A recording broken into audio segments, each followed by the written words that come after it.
morning, everyone. Welcome to This Day and another kind of nice, mild day out. We're going to warm up tomorrow. I'm going to tell you all about the weather in just a moment. On our show today, from the South Orange County Community College District, we have Trustee Tim Jamal here. We're going to talk about a lot of different things. They have a new president and what's going on over at ATEP and some great artistic events coming up, all kinds of different things.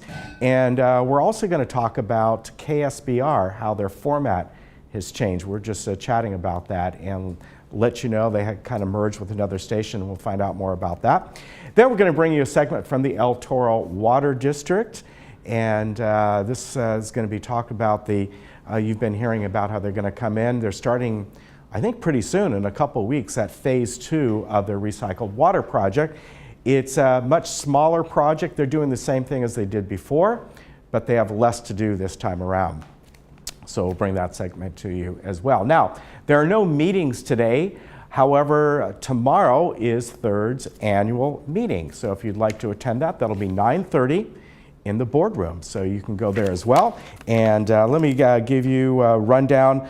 The other two meetings tomorrow, by the way, this is Thursday, are both at the Towers. Towers has their agenda meeting at 10, and then they have a budget meeting at 11. But the third annual meeting is tomorrow. United's is next week at their regular monthly meeting time, right? So that'll be Tuesday of next week. Now, the weather, next few days, we're going to start to warm up. Warming up a little bit today because there was a lot less, little to no clouds out there this morning. There's a little bit, not like yesterday, where we're really kind of socked in. So we're going to warm up a little bit more today than I told you about yesterday. I think we'll get around 79 or so today, give or take, let's say between 78 and 80 today. But then let me get out of the way here. We really start to warm up. High pressure system starts to come in, and we'll get some offshore breezes for this area. This is not considered a Santa Ana wind event as of yet. We will definitely get offshore winds, breezes, and gusts, but over the next few days, however, it's not looking like what they would call a real Santa Ana wind event as far as strong wind, but things are going to clock around. We've had onshore breezes the last few days, and you can see, look at the temperature difference between today and tomorrow, and then Friday and Saturday, and then it just starts to go down quickly on Sunday. And into next week, we're going to be back up where we are now in the upper 70s. I'm kind of thinking on Sunday we could get some of that fog coming back. We'll see, maybe even Saturday night into Sunday morning. We'll see about that, but that would be mainly because of like the inversion layer. We see that a lot in early June, right? The June gloom things start to warm up, but they cool down quite a bit at night, so we get that inversion layer that comes in. So I think that'll probably happen over the weekend. Now let's look at Orange County and beyond, and you can see everything's kind of warmed up just a little bit today. Beaches are up by about 4 degrees. Pretty much everything's up by about 4 to 5 degrees today. As you can see, yesterday we're all in the mid 70s. Now we're all touching the 80s or slightly above, except the beaches. Probably about 74 today. Big Bear 65 going down to 31 at night, and Palm Springs not too bad out there at 93. So again, a little bit of warm up today, more so tomorrow, and then Friday and Saturday. Then we'll bring it back down again on Sunday. All right, we'll be back in just a moment.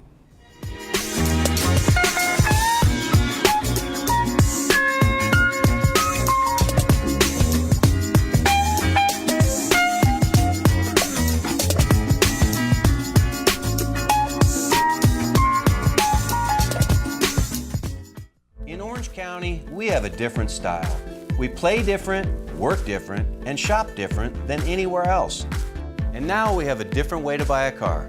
At SouthCountyLexus.com, you can select and reserve your car, apply for credit, calculate your monthly payment, even appraise your trade, all online, reducing your valuable time at the dealership. SouthCountyLexus.com. Different, just like you. South County Adult Day Services, an adult day center unlike any other. We've moved into a brand new building in Laguna Woods with over 11,000 square feet of open space for you and your loved ones to socialize with friends, engage in physical activities, get the expert care you need, and participate in fun hobbies. South County Adult Day Services. Come visit us at our new location between El Toro and Moulton Parkway, next to Laguna Woods City Hall. Trying to figure out which of our possessions are valuable can be a challenge. For 35 years, we have worked and consulted with our friends in Laguna Woods to help organize your heirlooms and possessions.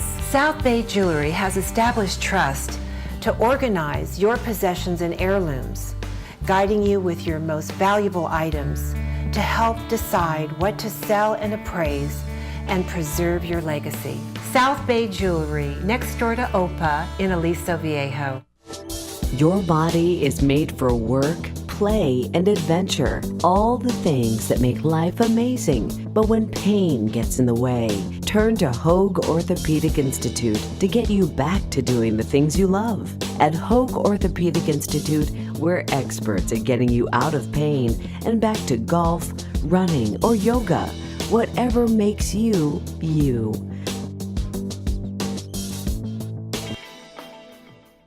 It's open enrollment, October 15th through December 7th. It's time to look at your Medicare plans because there could be changes coming. With so many plans out there, it's almost like throwing darts at a dartboard. How do you know which one's the right one? As Medicare brokers, we'll come to your home and help you analyze all the plans available to you. We'll pick the right one so you hit the mark the first time. We're here all year long and look forward to helping you.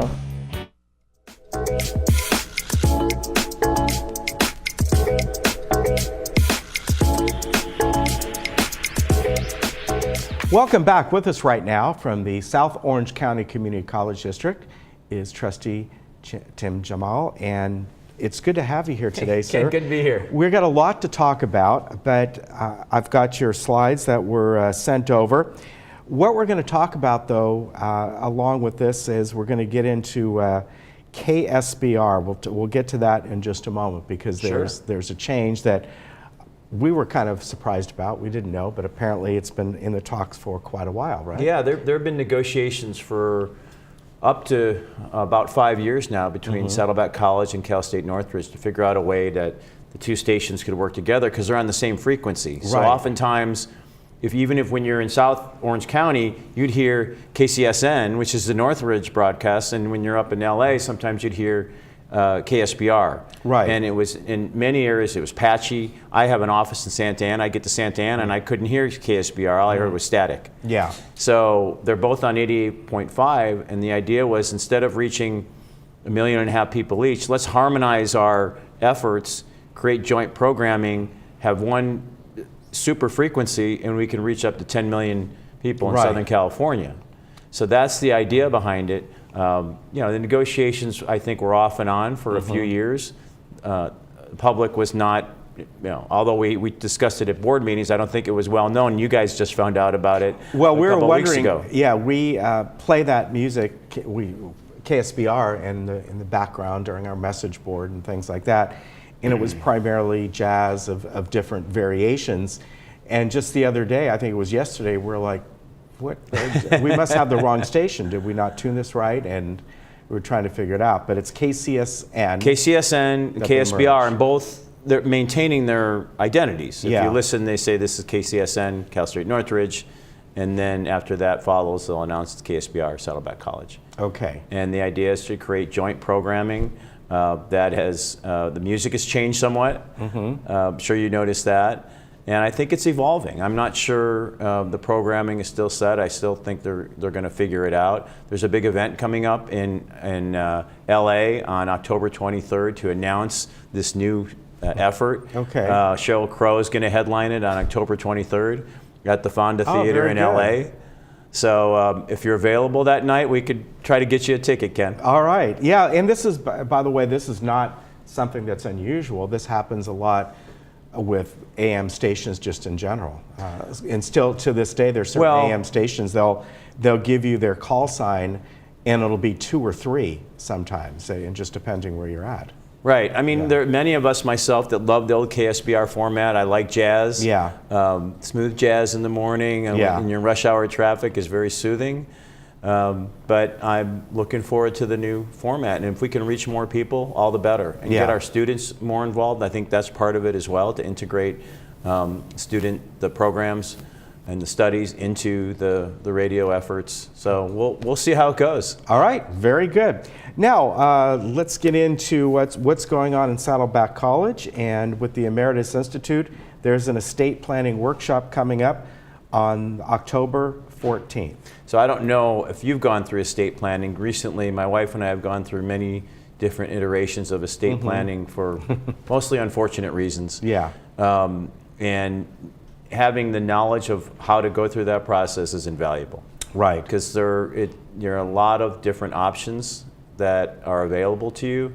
And if you're not informed to make these decisions, oftentimes you may feel pressured or rushed or unsure and make the wrong decision. Yeah, So very helpful. I should have gone to it. I still may go to it.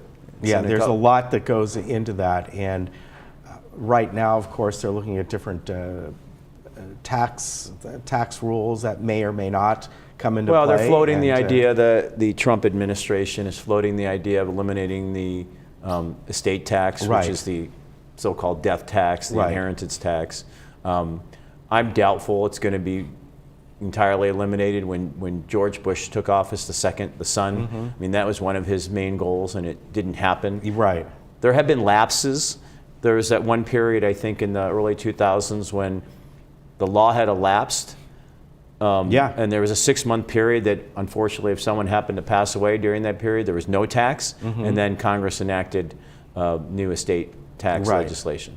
Right. However, we had a financial person the other day, and really, you got to be at a certain level of millions of dollars before that tax comes in. So for the average person, it's not going to affect them one way or another. No, it doesn't kick in, I think, till after a couple $1 million. Yeah. So you're right.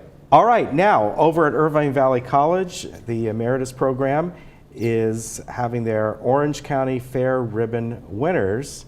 So these are students?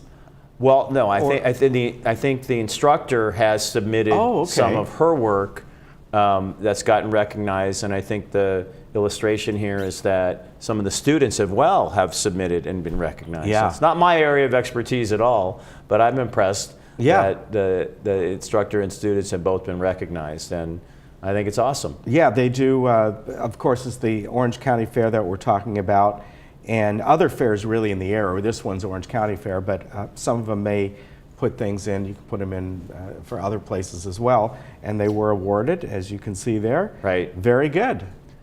It's excellent. Yeah, it's really nice. Now, you got a new president over at Saddleback. Yeah, this is a big deal. As you probably know, Todd Burnett was president of Saddleback College for 9 years, and he has moved on. He's now at Chapman University, or Brandman University, which is part of Chapman University. He's a vice chancellor over there. And we did a national search over the past year, and we have voted and approved on Gregory Anderson, who's from the San Mateo Community College District. That's where I went. Is that right? Well, I'm from San Mateo. All right. Yeah, so I mean, many years ago. We'll have to get him on here. That would be really neat. Yeah. He's got big shoes to fill. I mean, Todd did a tremendous job in a lot of different areas, and Dr. Anderson, made it through a very tough pool, very competent pool. And it was a very rigorous search on a national basis. We held several public forums on the Saddleback College campus. We had private conversations with him. He had interviews with different stakeholder groups, the Faculty Association, the Academic Senate, and he made it through. And that's no small feat, but he's got a big job ahead of him. Saddleback College is a flagship college, as well as IVC. But there are challenges as well. Yeah. We have enrollment challenges to keep up try to keep enrollment steady. As you probably know, there have been declining enrollments, not just at community colleges, but other higher education institutions, K through 12 districts. We got to keep the quality of the education up and keep enrollment steady. So I think he's up for the job, and it's his first time being a president of a college. He was a vice chancellor up at San Mateo in your old school. Yeah. And he's making a big move from NorCal to SoCal. Yeah, it'll be interesting to meet him, although he doesn't start until October 16th officially, his first day on campus. So we'll give him a few months, maybe into next year. Yeah. we'll get them on, and We'll crack the whip. yeah, I think that would be a lot of fun, and that's a good. CSM's a great college up there. That's beautiful college, actually. I think both. It's interesting. Both Saddleback and probably CSM, College of San Mateo, are situated in areas and on land and property they would never be built there today because they are so too valuable land. Yeah. Right. Oh yeah. That's like prime real estate up there. So Both yeah. are in ideal locations. Yeah, they really The developers could get their hands on them. are. Oh, yeah. Believe me, neither place would be built today at those places. Now, ATEP, the Advanced Technology Education Park, the Orange County Business Journal and Tustin's 90th anniversary, and where this was located, by the way, is the former. It was a Marine helicopter base, right? Yeah. And of course, the hangars, a couple of the hangars are still there. They are. Which they use often for a lot of filming, for a lot of different things like television and films and a lot and other things as well. And this is where ATEP is located. And I'm looking at the design for the new buildings coming in. Absolutely wonderful. The IVC new building, Irvine Valley College is in the process of building the first building on the ATEP campus. So there's 65 acres there approximately. And what's exciting about this advertisement is that we're now being very proactive after years of conversations and discussions and negotiations with the city of Tustin, a land swap that made our campus contiguous. Right. We're now fully open for business. 49% can be with commercial partners, though we're being selective. And it's one of the most talking about a desirable land. Oh yeah. I mean, this is really a greenfield effort because there's no remodeling that's going to have to take place. Every structure that's going to be erected is brand new. Yeah, that's really nice. And so we're very actively reaching out to potential business partners, nonprofit partners, to work with us. Either in programming, some of them have needs for commercial buildings, but whatever we do there, we're trying to make sure it's integrated into what students are doing in terms of their programming and the curriculum. Now, I know I've asked you and other trustees this as well, and in fact, when you look on the slide here, you see IVC and Saddleback, these two different buildings, but as far as the curriculum goes there, does it matter which school you go to? Is it kind of a joint effort between the two campuses? Yes. Okay. It doesn't matter which school. They have different program focuses. Okay. Like IVC is focused more on technology and advanced manufacturing when it comes to ATEP. Yeah. Whereas Saddleback College is focused more on health sciences, healthcare. Okay. And which makes sense because of the renowned nursing program that Saddleback College has. Right.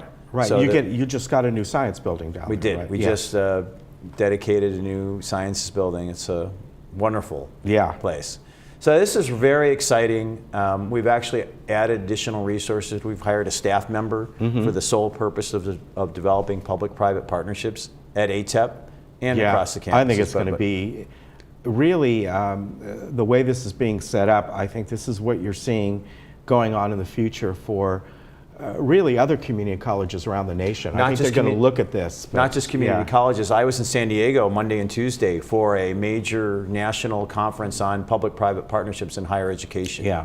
So we had examples across the country, both private institutions, public, community college, four-year universities, talking about how do we bring in private partners in a way that maintains our integrity as an institution, but also adds value to the students. Right. And I mean, and there was a lot of great ideas that I had, and I think ATEP is along the lines of moving forward on this very concept of public-private partnerships, because there are risks that the private sector can take that we as a public institution would not, but financially it has to make sense for both sides. Yeah, and not only that, the private partnership can also have a direct connection to internships. Right. And kind of getting the students prepared for taking that next step. There are going to be some students, especially in the tech field, that may be a 2 or 3 year program is all they really need to take that next step. You know, the way things are nowadays, if they have the skills. Workplace learning is a very significant development in this country. And we've talked about internships for years. But now it's actually started to manifest itself really into reality, where it's not just internships now, we're talking about apprenticeships where you actually spend a long period of time in the workplace. The tech apprenticeships, I think, is associated with older industries, right? Yeah. Which is still relevant, but in the tech sector, it's really taken off on a national level, and I think ATEP could be a place where we could, if with the right partner, I mean, it could be an incredible opportunity for our students that are on that campus. Yeah, it could be. And wish I was a student. Yeah, apprenticeships, which go back hundreds and hundreds of years, really were a way. They're almost a paid learning in a way. They weren't made. A lot of times, if you go way back to some of the trades, they may not. Are you talking about welding? And some they of the may not vocational have been, trades. Paid so a lot, but what they were given was free training in a sense, and a stipend or something. And it's an area that where the U.S. government is actively involved. Yeah. There has been funding that's come out of the Department of Labor to actually pay for these apprenticeships, because historically employers hated going through the government apprenticeship program because of the paperwork. Right. So difficult to do the reporting. And now what's happened is some intermediaries are being created to make it that the only job of the employer is to take the apprentice, integrate that person into the workplace, train and manage them, and get them the experience they need. Yeah. Saddleback College are having their big band concert coming up on Friday, not this Friday, but a week from this Friday on the 13th at the McKinney. I think of, a top hat, a tuxedo, and dancing the night away. Yeah. When I think of big bands, and I think I can actually make this concert, and I'll probably be there. Although McKinney, I'm not sure if there's not. Have you been to McKinney? Yes. It's hard to dance in the aisles there, It is. but maybe we can open up the stage a little bit that night. Yeah.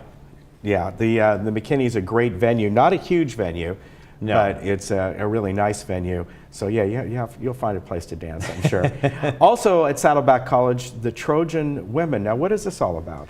I think it has to do with the women of Troy after the city had fallen. Okay. Yeah, and I think sounds like an HBO series. Could be an HBO series, but I think you see this even today when there's conflict, and it tends to involve more of the men than the women. And we see this contemporaneously, although this is a historic event, where women have to take on a leadership role that otherwise would not have taken, and I think it should be a fascinating production. Yeah, certainly happened in World War II. Happened in World War II. It's happening in conflicts all over the world. Yeah, that'll be good. Then back at IVC, the 9th annual Midnight Blue Concert. Yeah. This will be the 21st on Saturday. And I think this is just a performance from our students.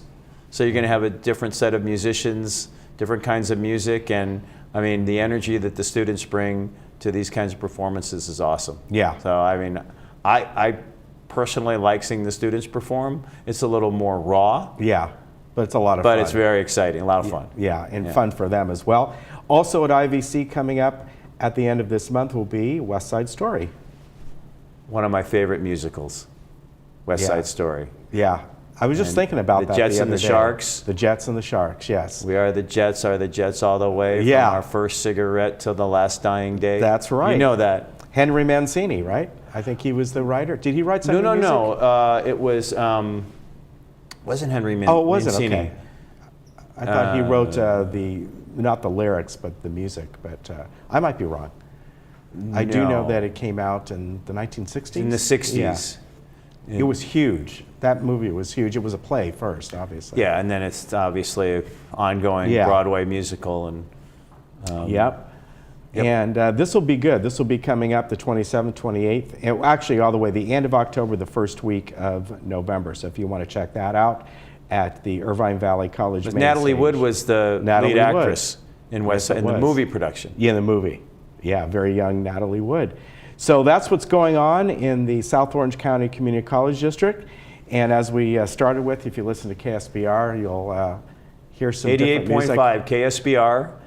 KCSN, KSBR. And I think things will, like you said, will change a little bit. We'll see what the format ends up. Might be a little bit of everything.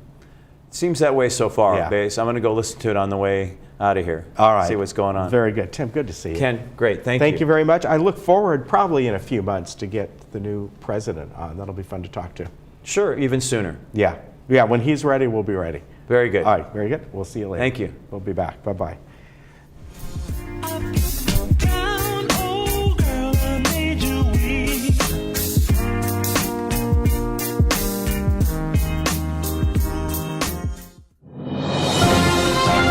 Laguna Woods, this is your breaking sports update. This just in, Sports Talk News Flash, folks, let the games begin. Mark your calendar, get them out for the 2017 Village Games. It kicks off Monday, October 22nd. Now last year, more than 300 Village residents participated. It's a lot, including more than a dozen residents over the age of 90. Oh wow, it's great. Hundreds of gold, silver, and bronze medalists were awarded to the champions of, count it, 26 different sporting events. Laguna Woods Village residents are invited to take part in more than 24 events scheduled throughout the community. Let's count them. Are you ready? Here we go. Ready? Okay. Archery, badminton, basketball, bicycling, billiards, bocce ball, duplicate bridge, cribbage, equestrian, 27-hole golf, par 3 golf, horseshoes, lawn bowling, paddle tennis. Hold it, I'm losing my breath. Petanque, pickleball, poker, shuffleboard, softball, swimming, table tennis, target shooting, tennis, and I'll give you a hint on the next one, karch-karai, volleyball. You got it. So folks, put it on your calendar. It's going to be very exciting. And real quickly, let's go to our letters that were sent to us on that episode. We'll go back. Please email me if you have any sports questions or pictures or any guests you'd like to have on. It's Sean, SHAWN 0015 at yahoo.com. Let's read some of these letters. And we go to our mailbag. And Julie says, here's a picture. Could you tell me a little bit about this sport? Well, Julie, that's croquet. It was introduced to Britain from France in the 1600s during the reign of Charles II of England. So that's what that is. Also, just one more letter. Kelly says, I like your show. You're doing a great job. Keep up the good work. Well, Kelly, thanks. And you keep up the good work. Keep watching us. We appreciate it. Sports Talk, Sean Thomas. We'll see you later.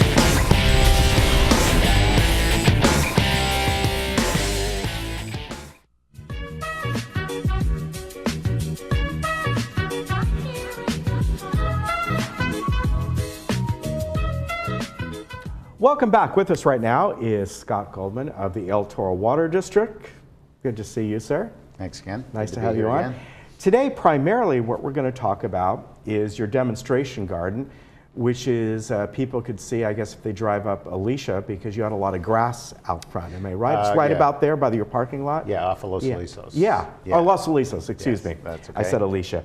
And you sent some pictures. I have not driven by, but we're going to look at some of these photos here. Yeah, and so we used to have just this big green grass area, Yeah. and we talked for a long time about doing something with it. And then with the last drought and the restrictions, we stopped watering it like everybody else. And just kind of went brown and said, okay, now's the time to do something. So we developed a plan and got a couple grants and modified it to a demonstration garden. So it's more of a educational center now. Yeah. That's the intent of it. And you replaced 26,000 square feet of water-thirsty grass. Yes. Yeah. Yeah, so the purpose, again, is to have it as an education center. So we're still working on it. It's not 100% done. We still have signs to get put up. But the intent would be, we have 4 areas. There's a Mediterranean garden, a South African garden, an Australian garden, and then a succulent garden. That's what I'm told, yeah, different Nice. areas of it.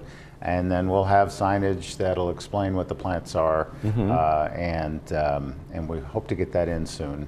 But then people will be able to go and see, and if they're looking to change their landscaping, they can get ideas, see how we did it, and you know, how that might apply to what they want to do. Yeah, very nice.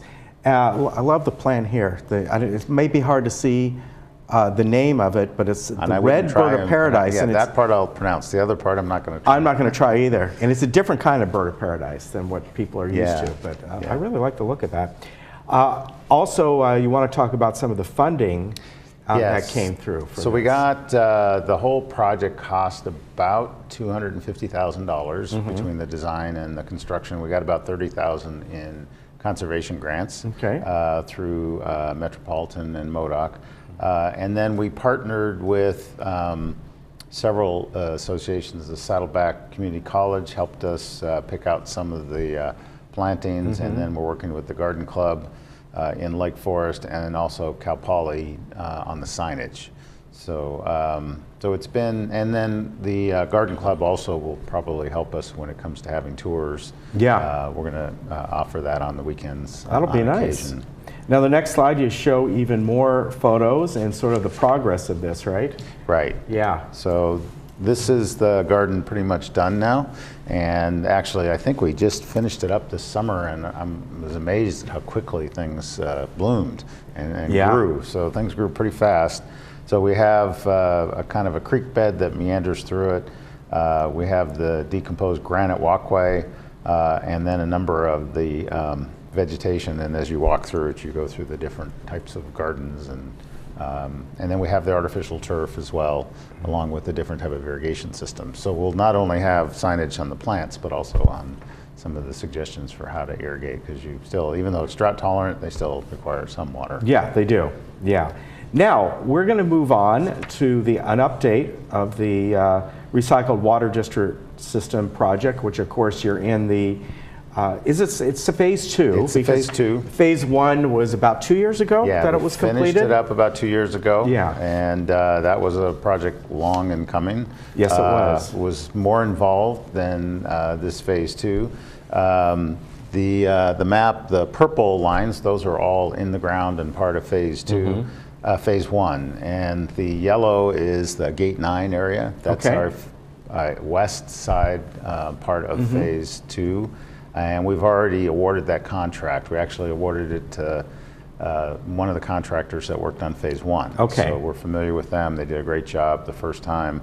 They're getting mobilized now, and I imagine they'll be out in the field within the next month or so, starting to put in pipe. And what is the length of time that you're projecting for this from start to finish? The whole thing is about 6 months. Okay, so much less time than the other was. Yeah. Yeah, we're doing, I think last time we did 100,000 feet of pipe, various sizes from 12 down to 4, and we're doing 28,000 feet this time. So Okay. it's smaller, mainly in the residential areas.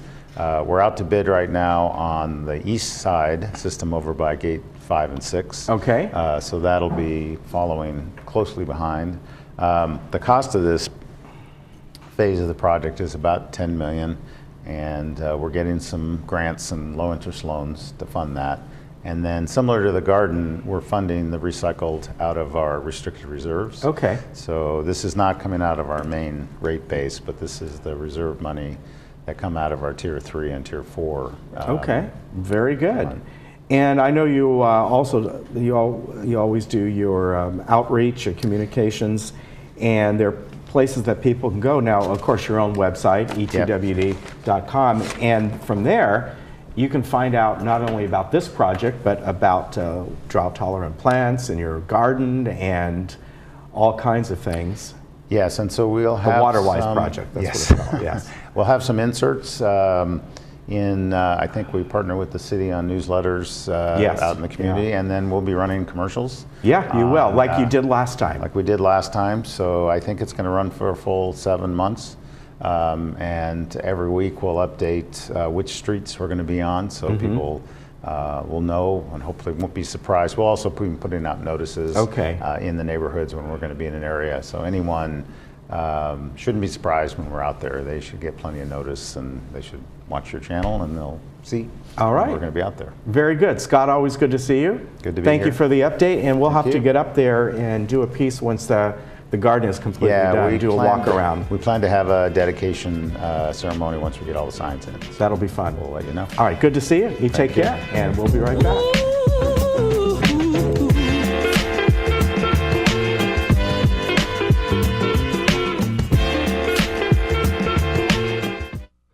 I'm a strong believer that there's something for everyone out there. But some people never stop searching. I've looked long and hard through these parts, and I thank my lucky stars I stumbled across a special place, a unique place, where you never know what you'll find. The Trading Post, only on Channel 6.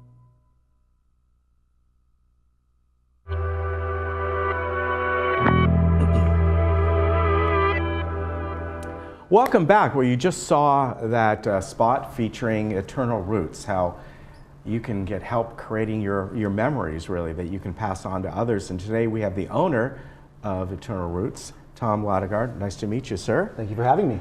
I didn't realize, you were just telling me that within that spot there, that's your dad and your grandfather, right? Correct. That's how all this started? It started with my own family.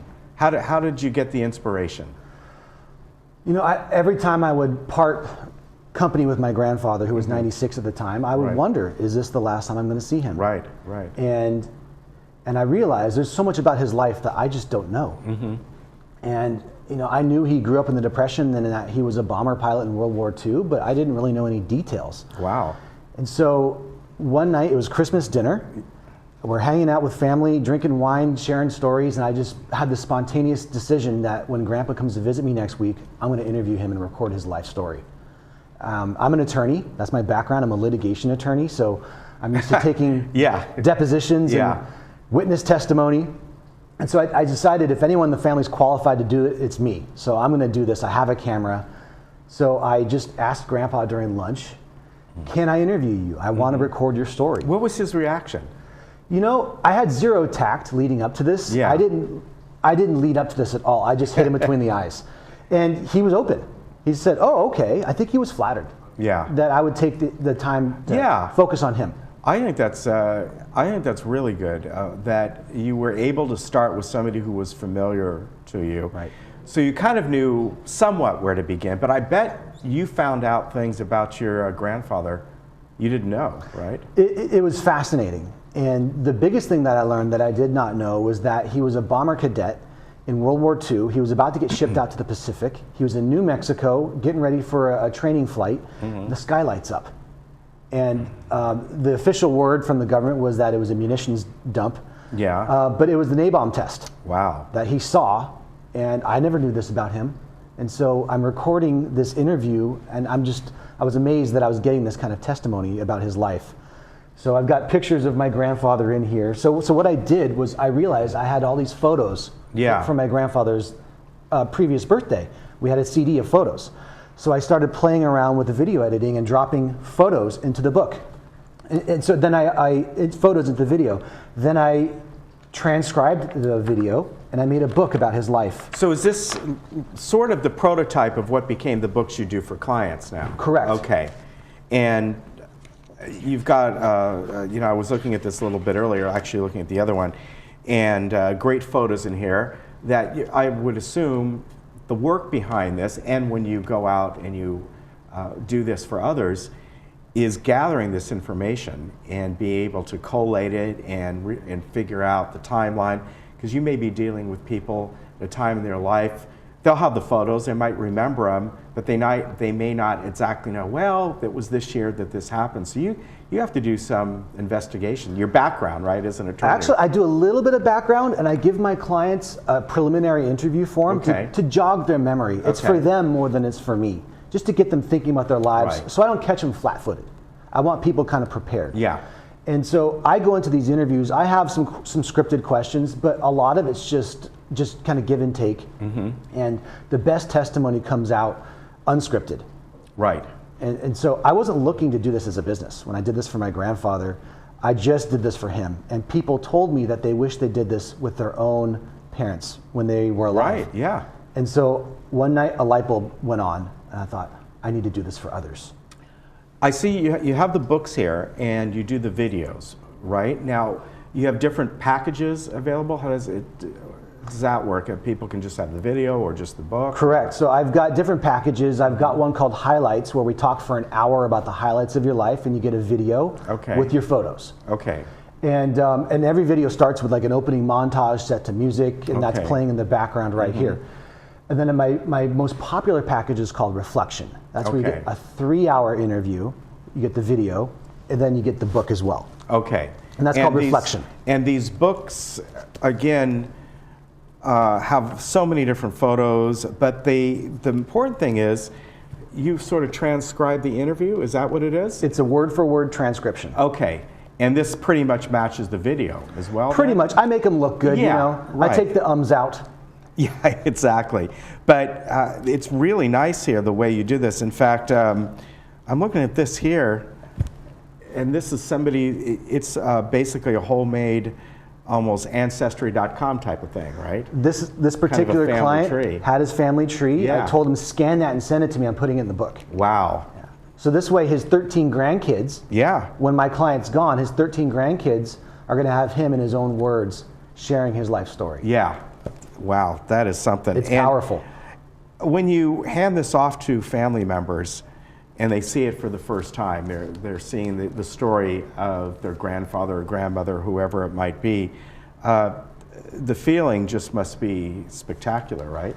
It's very rewarding and fulfilling work. I can't say the same for being a litigation attorney. Yeah. So yeah, handing these heirlooms off to family members, it's really powerful. I love the work. It's fulfilling work. How did you turn this into a full-time profession, or are you still doing the attorney part? I'm still practicing law. All right. So about 1.5 years ago, I decided to make a business out of this.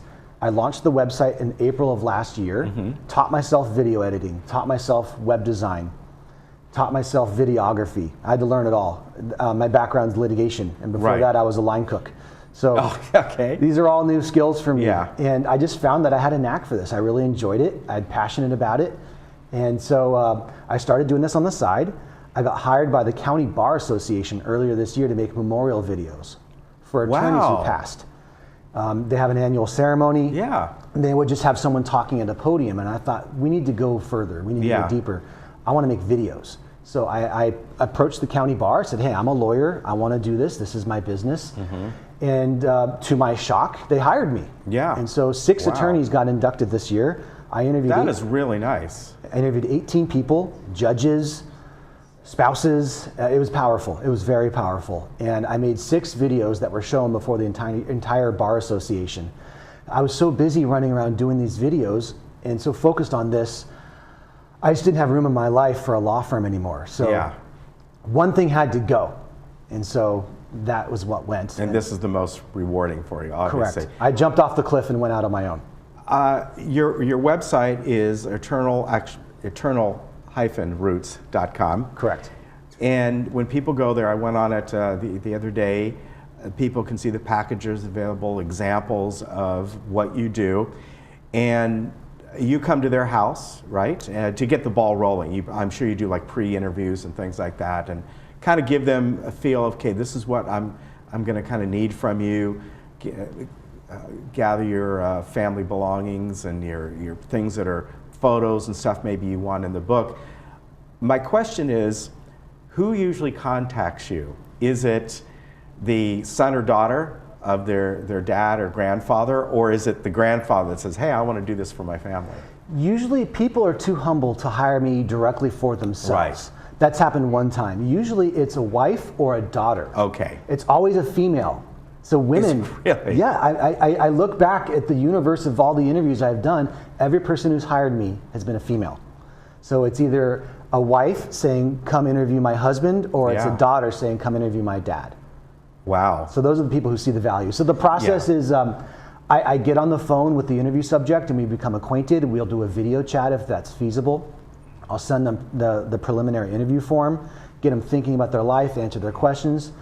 And then I show up at their house with all my gear. I find the room where they're the most comfortable. And I want to find the best lighting and acoustics and background and all the videography elements. And then we just sit down and we have a conversation about their life. Does it take an hour, or it depends on the package? You sometimes come back a week later and get more information. How does all that work? We really try to knock it out in one day. Okay. I have a sense of urgency about these things because Okay. tomorrow's not promised for any of us. Okay. So I don't want to procrastinate on these things. I want to move quickly. Very We take good. a lot of breaks. Yeah. I want the subject comfortable, but I'm there in your living room and I'm in and out of there in one day. And then the sooner you can get the photos to me, that's when I can turn around the product for you on the back end. So the photos are really what makes the videos and the books, it makes the stories come to life. It does, yeah. Tom, thank you very much for coming on. I really appreciate it. I think you have a great service here. And you know, as Tom just said, you never know what the next day is going to bring. So this is something that if you find important to you, or obviously important to a family member, that you would like to have this legacy, contact Tom. And the number's on the screen, eternal-roots, remember that, eternal-roots.com, and he can get you started on that. Thank you, sir. Thank you so Very much. nice. Good to meet you. We'll be right back.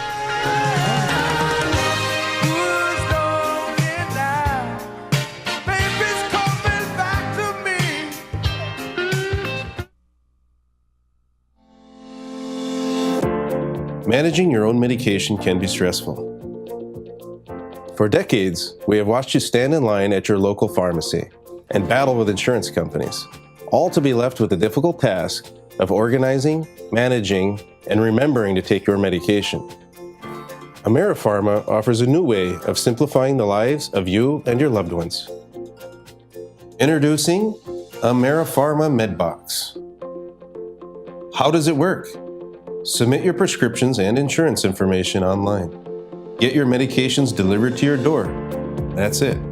Medications won't come in bottles. You'll receive your pre-sorted med box that easily allows you to tear and take the required medication regimen at the plainly printed date and time. Never miss a dose or worry about whether you've taken it.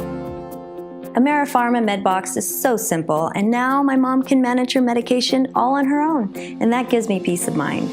Don't worry about refills or haggling with insurance companies again. Our specialists do that for you. If you've got questions, we're here. An urgent prescription? Get it right away. In previous years, I didn't require any prescriptions, but now I have to take about 7 or 8 due to various conditions. It's a management problem. My nurse told me about AmeriPharma's MedBox. I switched over.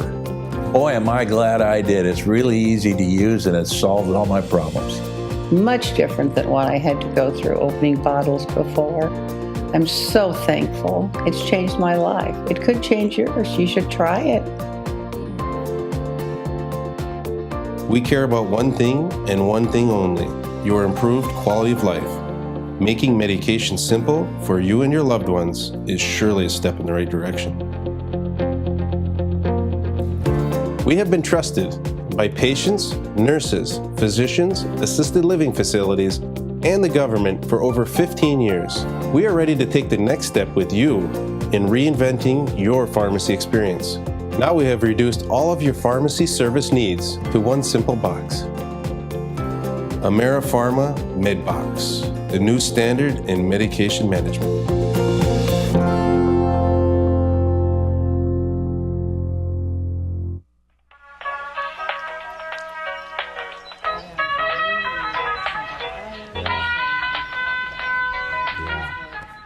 Becky Jackson is with us today, and she is the operations specialist.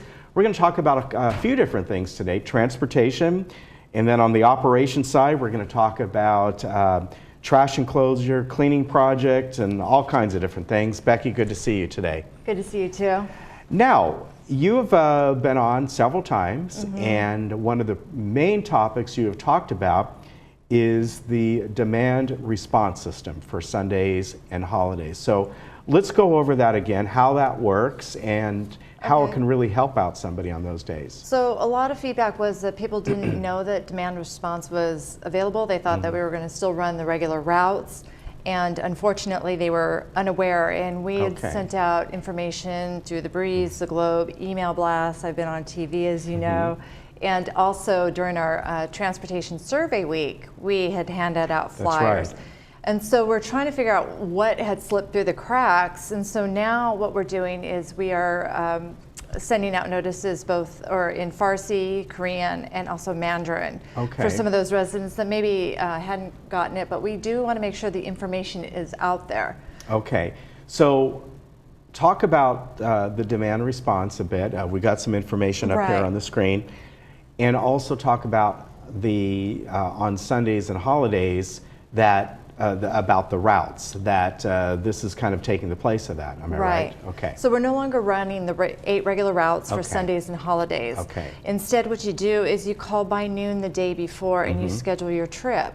A lot of people were a little concerned because they got a voicemail. And it is a voicemail that they leave the message, and of course they, the phone number is 268-2590. Right. And they need to leave the following information for where they're going. We want them to leave their full address and their phone number and their full name. Also where they want to go, what time, and then what time they want to return. And of course, if there's any assisted walking devices, if they have a walker, a wheelchair, canes, whatever it may be. So we want to, and then you'll get the confirmation call by 3 o'clock that day. Okay. Yeah. Now, I know it was talked about that if people that day, let's say Sunday or holiday, need to go somewhere, you can do that, but it may not be at the time that you want. You have to be flexible. It might be something like, well, I really need to go to the grocery store today, and they might be able to help you out. But if you said, you know what, I got to be here at this time, that may not work had you not called the day before. So the demand response, the scheduling the appointments, is usually designed for people who have places to go, they have church, and what had kind of slipped through the cracks a little bit was the people that wanted to go shopping, or they found out that day that they needed to get something at the store. And so we want to appeal also, or offer services for those that have that, have that going on. And so you can call the 4659 number the day of. You won't be guaranteed a trip exactly when you want it. It'll be when the driver is available. So that's a different number, am I right? So the main number, in other words, the reservation number, for lack of a better term, is 268-2590. But if it's a same day pickup, it is a different number. It is 597-4659. Right, and then you'll talk to the dispatcher at that point, and you just let them know, and the dispatcher will let you know when we do have a bus available. Okay, so that's good to note that there are 2 different numbers to call. Now, coming up, of course, on the holiday part of this is Veterans Day. Thanksgiving is actually 2 holidays that we observed here. Right. And of course, Christmas. And then New Year's and beyond that. But for this year, New Year's is next year. So let's first get through Veterans Day. Exactly. I know that there's some events happening with Veterans Day, and one of the things that we're going to do in celebration of Veterans Day for our excursion, which I wanted to mention, was our Nixon Library. Oh, really? Yeah. Oh, I didn't know that. I went down there, and it was my mother-in-law's birthday, and so we went down there and we kind of checked it out, and it was just an amazing facility. I'm really looking forward to taking. And they residents. recently remodeled a lot. Oh, of it, it's wonderful, beautiful gardens, and just the history that's there. And they have a little exhibit on Vietnam. Oh, great! And one of the coolest things there is the original house that he grew up in. Yeah. That I guess it was somewhere still standing in Whittier or wherever it was. And they took it apart and put it there. And it's really kind of neat. I mean, it's a small little house, and if I recall, his dad built it, I think. I'm not sure about that, but I do know Richard Nixon's dad. Yeah, he literally was born there, and they show you where he was born. And then also another interesting fact is that they have the first helicopter, presidential helicopter there. So they do. It was actually in a junkyard. That part I didn't know. And someone had found it, and they restored it, and they brought it over there. Oh, how strange! That I did not know. I mean, I've seen the helicopter, but I didn't know. I didn't really found it in a junkyard. In a junkyard. Yeah, it's really a neat place. Quite often, they have a big ballroom there that is patterned after. I can't think of the room in the White House. The ballroom in the White House, whatever it's called. And sometimes they have special exhibits inside that room as well, just depending. So. Yeah. So let's start with the waste management here. Yes, let's talk about that. So the waste, what we're doing is we're going to be cleaning the trash enclosures, especially those trash chutes. And there's some buildup that happens, so we're going to be power washing those trash chutes. So you just want to be aware of the different notices. Actually, it's beginning today, and it's going to be going on till Friday, October 18th. Okay. So just be aware of that, and we are looking to clean up and improve the facilities that we have here, and of course the carport cleaning. Yes. We're going to implement little notices and let you know when your carport will be clean. So we just want to keep the areas clear for us to be available to do what we need to do. Okay, does that mean by carport cleaning, are you power washing? We are. We're going to okay. be. Yeah, we're going to be doing a lot of the power washing and also through the trash chutes in the areas. Okay. So we really want to clean this up. It's kind of like a bone of contention, if you will, with the residents that this has not been cleaned. It hasn't been taken care of. So we really want to improve the facilities that we have. All right.